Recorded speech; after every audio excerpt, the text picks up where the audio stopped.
Welcome to Satya kitchen. ఈరోజు నేను మినపగారెలు లేదా మినపవడలు తయారు చేయబోతున్నాను. ఇవి మిక్సీలో రుబ్బిన నూనె పీల్చకుండా స్పంజిగా రావాలంటే చిన్న చిన్న చిట్కాలు పాటిస్తూ తయారు చేసుకోవాలి. ఈ మినపగారెలు పైన క్రిస్పీగా లోపల సాఫ్ట్గా రావాలంటే ఎలా తయారు చేయాలో ఇప్పుడు చూద్దాం. ఇందుకోసం నేను ఒక గ్లాసు మినపగుళ్ళను తీసుకున్నాను. వీటిని శుభ్రంగా కడుక్కోవాలి ఒక 2-3 సార్లు. మినపప్పు అయినా పర్వాలేదండి. ఇలా శుభ్రంగా కడుక్కొని నీళ్లు పోసి ఒక 4 గంటలు నాననివ్వాలి.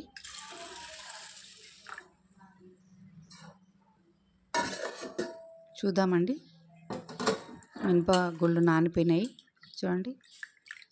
ఇప్పుడు మనము ఈ మినపగుళ్ళని మిక్సీ జార్ తీసుకొని కొద్దిగా వేసుకోవాలండి. తర్వాత కొంచెం నీళ్లు పోసి మెత్తగా రుబ్బుకోవాలి.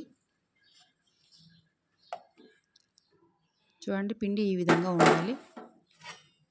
ఇప్పుడు ఈ పిండిని మనము ఒక బౌల్లోకి ట్రాన్స్ఫర్ చేసుకుందాము. ఈ పిండిని ఒక 10 నిమిషాలు ఫ్రిడ్జ్లో పెట్టాలండి. 10 నిమిషాల తర్వాత పిండిని బయటికి తీసి ఉల్లిపాయ ముక్కలు, వడ తయారు చేసుకోవడానికి ఉల్లిపాయ ముక్కలు, పచ్చిమిర్చి ముక్కలు, అలాగే కరివేపాకు ముక్కలు, కొత్తిమీర ముక్కలు, ఈ ఆకుకూరల్ని సన్నగా కట్ చేసుకోవాలి. అల్లం ముక్కలు, జీలకర్ర, తర్వాత వడలు మనకి లోపల సాఫ్ట్గా ఉండి పైన క్రిస్పీగా రావడానికి కొద్దిగా బియ్యం పిండి,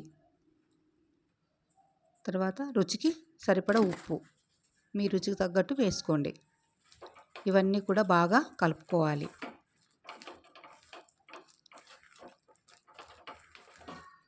నేను ఇక్కడ వంట సోడా ఏం వేయడం లేదండి. మీకు అవసరం అనుకుంటే వంట సోడా కొద్దిగా యాడ్ చేసుకోవచ్చు. ఇప్పుడు మనము డీప్ ఫ్రైకి సరిపడా ఆయిల్ వేసుకుందాము. కొద్దిగా పిండిని తీసుకుంటూ ఇలా హోల్ పెట్టుకొని మెల్లగా ఆయిల్లో వేసుకోవాలి. చూడండి, ఈ విధంగా మెల్లిగా వేసుకోండి.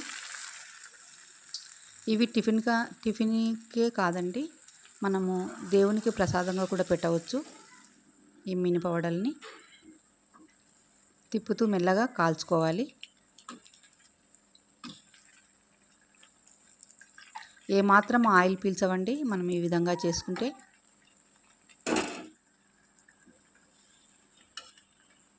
బాగా ఎర్రగా వచ్చేటట్లు కాల్చుకోవాలి. ఈ వడల్ని మనము ఒక ప్లేట్లోకి ట్రాన్స్ఫర్ చేసుకుందామండి. ఒకవేళ కొత్తగా చేసే వాళ్ళైతే గిన ఇలా టీ స్టెయినర్ తీసుకొని దాని మీద ఇలా పెట్టి హోల్ పెట్టి స్లోగా మనము ఆయిల్లో డ్రాప్ చేసుకోవాలండి. చూడండి, ఈ విధంగా డ్రాప్ చేసుకోవాలి. షేప్ ఎట్లున్నా పర్వాలేదండి, మనకు ఆయిల్ ఎక్కువ పీల్చకుండా ఉంటే సరిపోతుంది. కొంచెం సేపు అటు ఇటు ఉన్నా ఓకే.